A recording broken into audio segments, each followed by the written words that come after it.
All right, so today I will be presenting a biomechanical analysis of the barbell bench press. So this presentation will examine the movement from an anatomical, kinematic, and kinetic perspective to better understand the factors that contribute to both efficient and inefficient performance.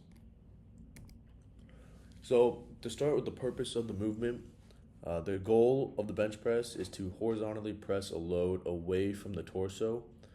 Biomechanically, this requires generating force through shoulder horizontal adduction and elbow extension in order to overcome the downward pull of gravity on the barbell.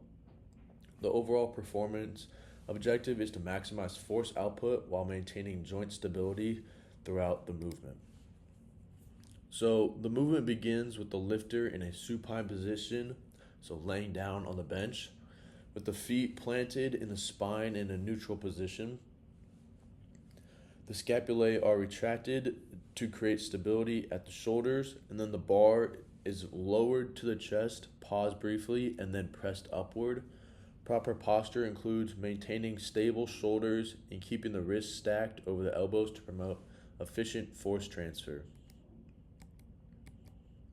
So joint actions in kinematics. There are two primary joints that are involved in the bench press. They are the shoulder and the elbow. At the shoulder, horizontal adduction occurs in the transverse plane around a vertical axis, and at the elbow, extension occurs in the sagittal plane around a medial lateral axis. The shoulder typically moves from about 90 degrees towards neutral, while the elbow moves from about 90 degrees of flexion to full extension.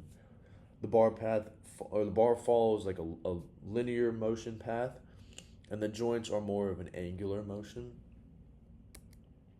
So the muscles that are involved in the bench press are the pectoralis major, which serves as the primary agonist during the lift, the anterior delt, which it functions as the synergist, which is assisting in the movement, triceps brachii, which are the main movers for elbow extension, and stabilization is provided by the rotator cuff with additional support from the serratus anterior to maintain proper shoulder positioning.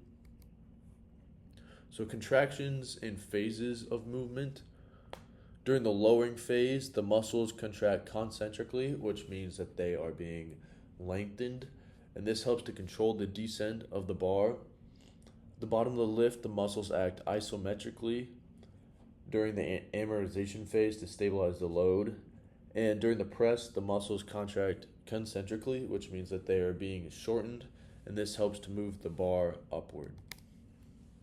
So, functional anatomy includes the length tension relationship, which allows peak force to be produced in the mid range of the motion. The force velocity relationship, which indicates that slower movements allow for greater force production. The stretch shortening cycle, which helps store elastic energy at the bottom of the lift and contributes to force production during the press. Muscle properties such as elasticity, extensibility, and contractility all support effective movements. So the levers in the bench press, since bench press mainly involves elbow flexion and extension, that is a third class lever, which means that the fulcrum, which is the elbow, is in the middle in between the effort, which is the tricep, and the resistance, which would be the barbell. So torque and work, these both help understand force production.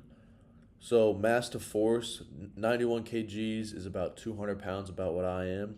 If you multiply that by gravity, which is 9.81, you get 892.7 newtons of force. If you use shoulder moment arm of about zero point 0.3 meters, the normal size, this produces approximately 267.8 newton meters of torque. If the bar moves about 0.5 meters, which once again is about the average for a bench press, the total work performed is approximately 401.7 joules. So internal versus external forces. This is a diagram on the right side, shows the weight of the bar and the force of gravity are two of the main forces that are pushing down during the movement. And force of the muscles is the force that is pushing up in the movement. So external forces acting on the movement, like I said, include gravity pulling downward on the barbell, load inertia resisting acceleration. and the reaction force from the bench supporting the lifter.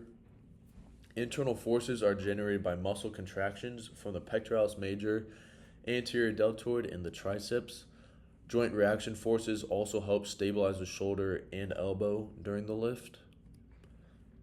So injuries and some corrective exercises to help prevent them as best as possible are some injuries are or common errors that can lead to injuries are elbow flare, unstable scapular positioning, and poor bar path. Like I said, these can increase the risk of injuries such as shoulder impingement, pec strain, and wrist stress.